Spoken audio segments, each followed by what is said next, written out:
अस्सलाम वालेकुम। कैसे हैं आप लोग सब? उम्मीद करती हूँ कि आप लोग सब ठीक होंगे, खैर-ओ-आफ़ियत के साथ होंगे।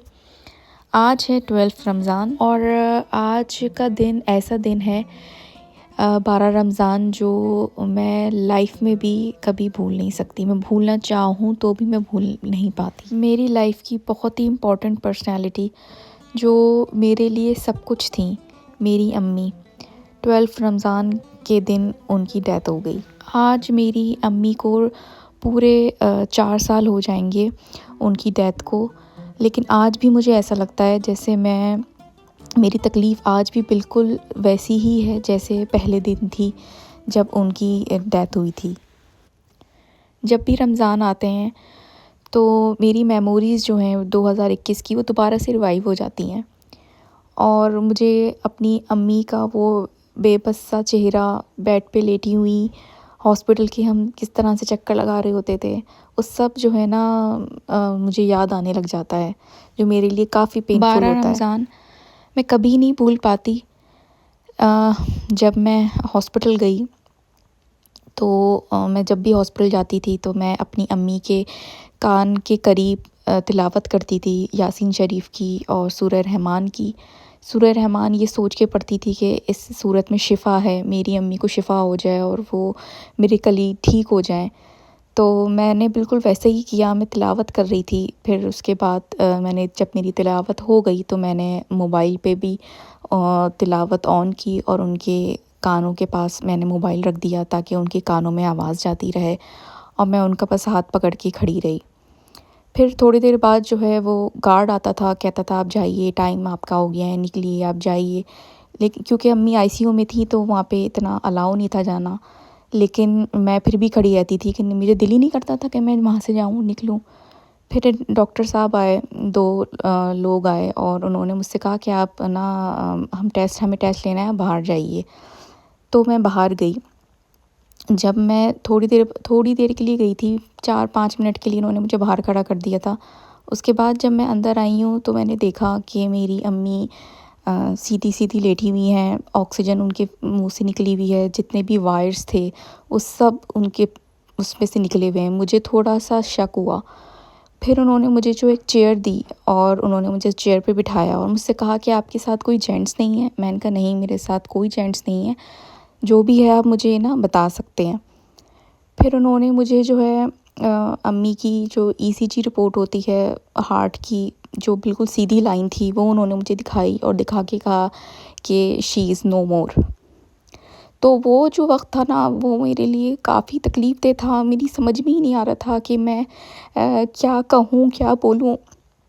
मेरी अम्मी जो मेरे लिए सब कुछ थी, सब कुछ, वो मुझे उस दुनिया से छोड़ के चली गई हमेशा के लिए। जब मैंने थोड़ा अपने आप को फिर कंट्रोल किया, मैं फिर अपनी बहन को, अब्बू को कॉल करी, उन लोग को बताया। फिर वो लोग सब आए और फिर हम अपनी अम्मी को लेके गए। फिर हमने अपनी अम्मी को गुस्ल दिया और उसके बाद मग़रिब के टाइम जो है उनकी तदफ़ीन हो गई। बस जब भी मेरी अम्मी का ये मुझे सीन याद आता है ना तो मैं बहुत ज़्यादा इमोशनल हो जाती हूँ और मुझसे जो है कंट्रोल नहीं होता। जब भी टीवी में कोई हॉस्पिटल का सीन देख लेती हूँ तो तब भी मैं बिल्कुल अपने आप को कंट्रोल नहीं कर पाती और मुझे अपनी अम्मी का वो टाइम याद आने लग जाता है। अल्हम्दुलिल्लाह मैं अपनी अम्मी को डेली पढ़ के बख्शती हूँ। एक दिन ऐसा नहीं होता कि मैंने उनको पढ़ के ना बख्शा हो। किसी ने मुझे बताया था कि ऊपर जो है जो लोग मर जाते हैं उनको वो इंतज़ार करते हैं अपनी औलाद का कि उनके लिए उन्होंने क्या पढ़ के भेजा है। तो मुझे बस यही रहता है कि मेरी अम्मी इंतज़ार कर रही होंगी तो मुझे पढ़ के उनको फ़ौरन बख्शना है। मैं अल्लाह ताला का एक चीज़ का बहुत बहुत शुक्र अदा करूँगी कि अल्लाह ताला ने ये ख्वाबों का सिलसिला हमारी ज़िंदगी में रखा। मैं जब दिल से अपनी अम्मी को याद करती हूँ और रोती हूँ तो वो मेरे ख्वाब में आ जाती हैं और मैं उस ख्वाब को ऐसा लगता है जैसे वो बिल्कुल रियल मेरे साथ हो रहा हो, जैसे मेरी अम्मी वाक़ई मेरे साथ हो। जब आँख खुलती है तो मैं कहती हूँ अरे ये तो ख्वाब था।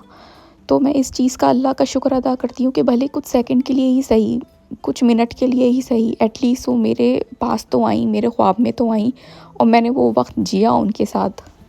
जब मैं अमेरिका आ रही थी तो मुझे ये था कि मुझे एक दफ़ा जो है ना अपनी अम्मी की कब्र पे जाना है और उनसे एक दफ़ा उनको मिलना है, उनको बताना है कि मैं जा रही हूँ। क्योंकि मुझे किसी ने बताया था कि आपके जो माँ-बाप होते हैं जिनका इंतकाल हो जाता है, वो अपने प्यारों का इंतज़ार करते हैं कि कोई उनसे कब्र पे मिलने के लिए आए। तो मेरा बहुत दिल था कि मैं एक दफ़ा जाने से पहले ना उनको वहाँ उनकी कब्र देख कर आऊँ, उनसे उनको बताऊँ कि मैं जा रही हूँ, उनको वहाँ पे पढ़ के बख्श के आऊँ।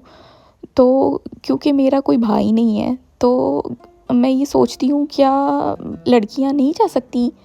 मुझे मालूम है कि कब्रिस्तान पे जाना नहीं है अलाउ लेडीज़ का, लेकिन जिन माँओं के बेटे नहीं होते, तो क्या उनकी बेटियाँ नहीं जा सकती?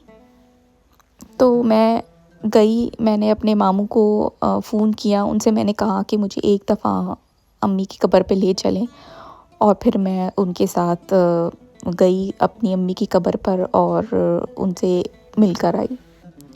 अभी वुमेंस डे की बात है कि मेरी मदर इन लॉ ने टीवी पर एक मॉर्निंग शो लगाया हुआ था।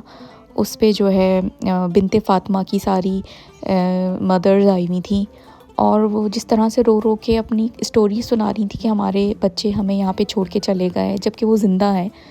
तो मुझे इतना अफ़सोस हुआ, मुझे इतना दुःख हुआ कि कोई उनसे आके पूछे कि जिनकी माँ ही नहीं है और वो रो रहे हैं अपनी माँओं के लिए कि किसी तरीके से उनकी माँ आ जाए, उनको गले से लगा लें। और जिनकी माँ ज़िंदा हैं वो उनकी कदर नहीं कर रहे हैं और उन्होंने उनको ओल्ड एज होम में डाल दिया है। तो प्लीज़ आप सबसे रिक्वेस्ट है कि प्लीज़ अपनी माँओं का ख़्याल रखें, उनकी कदर करें। जिन लोगों के पास माँ ही नहीं है ना, उनसे जाके पूछें कि माँ की क्या अहमियत होती है उनकी ज़िंदगी में। चलें अब हम अपने व्लॉग की तरफ आते हैं। तो मैंने सबसे पहले तो आलू के पकोड़े बनाए थे और उसके सारे इंग्रेडिएंट्स मैंने मेंशन कर दिए हैं स्क्रीन पर, तो आप लोग वहाँ देख लीजिएगा। और अब मैं बनाने जा रही थी ये पास्ता। तो पास्ता के लिए मैंने सबसे पहले कैप्सिकम और मशरूम्स, गार्लिक और अनियंस मैंने कट कर ली थी स्लाइस में। और उसके बाद अब मैंने ऑलिव ऑयल डाला था पॉट में और थोड़ी गार्लिक ऐड की है इसमें। इसको मैं सौते करूँगी। अच्छा, अब इसके बाद अब इसमें ऐड करेंगे अब हम अनियंस और इसको भी हम सौते करेंगे। और बिल्कुल इसको हमने फ्राई नहीं करना है, हमने जस्ट इसको सॉफ्ट करना है। और उसके बाद फिर मैं इसमें ऐड करूँगी मशरूम्स और मशरूम्स को भी हमने डाल के जस्ट थोड़ा बहुत सौते करना है। अच्छा, उसके बाद फिर हमने ऐड करने हैं कैप्सिकम और कैप्सिकम को भी डाल के इसको थोड़ा-सा बस जला लें।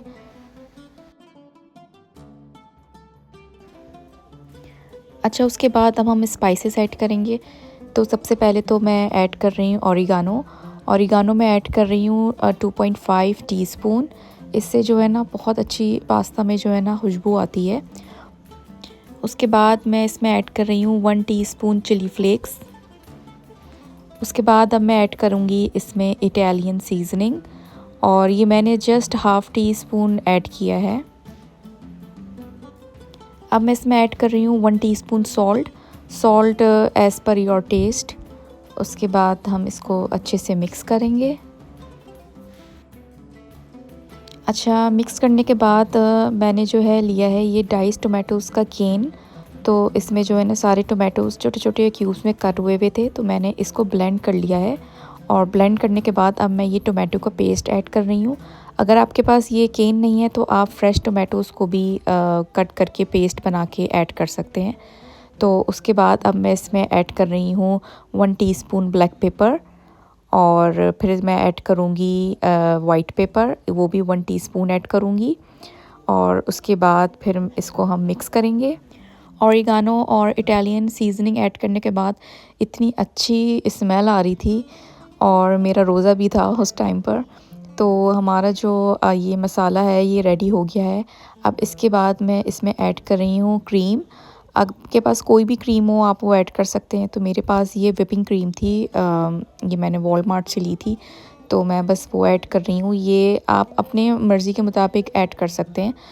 अच्छा, उसके बाद अब ये मैंने पास्ता जो है मैंने पहले से बॉईल करके रख लिया था और इसका जो पानी था ना वो मैंने फेंका नहीं था। तो अब वो जो पास्ते का पानी है ना वो मैं इसमें ऐड कर रही हूँ ताकि इसका जो बैटर है वो थोड़ा सा पतला हो जाए। और उसके बाद अब मैंने पास्ता जो है ये मैंने हाफ़ बॉईल किया था, फुल बॉईल नहीं किया था। तो अब मैं ये पास्ता का पानी और जो ये हाफ़ बॉइल्ड पास्ता है ये मैं सब इसमें ऐड कर दूँगी और इसको अच्छे से मिक्स करूँगी। पास्ता का जो पानी है जो हमने जिसमें बॉईल किया था वो हम इसलिए नहीं फेंकेंगे ताकि ये जो बैटर हमने अभी रेडी किया है इसमें हम डाल के पास्ता ऐड करके हम इसको हम स्टीम देंगे और ताकि जो जितना भी जूस है जो बैटर का वो सब पास्ते के अंदर जो है ना एब्ज़ॉर्ब हो जाए और फिर हमारा पास्ता जो है ना बहुत ही जूसी और बहुत ही यमी सा उसमें फ्लेवर आएगा। तो अब हमारा पास्ता हो गया है बिल्कुल रेडी और अब हम इसको सर्व करेंगे। तो आप लोग सबसे रिक्वेस्ट है कि आप सब मेरी वालदा जिनका नाम गौसिया आरिफ़ है उनके लिए प्लीज़ दुआए खैर की और मग़फ़िरत के लिए दुआ कीजिएगा। आज उनकी बरसी है, 4 साल हो चुके हैं उनकी डेथ को। आप सब एक-एक दफ़ा अलहम्दुल शरीफ और 3 दफ़ा सूरह इख़लास पढ़ के उनको बख्श दीजिएगा और उनको दुआओं में याद रखिएगा और मुझको भी दुआओं में याद रखिएगा कि अल्लाह ताला मुझको भी सब्र दे और सारे महरूमीन की अल्लाह ताला मग़फ़िरत करे। और हम इस माह रमज़ान में जो भी दुआएं मांग रहे हैं, इबादतें कर रहे हैं, अल्लाह ताला हम सब की इबादतों और दुआओं को कबूल फ़रमाए। आमीन।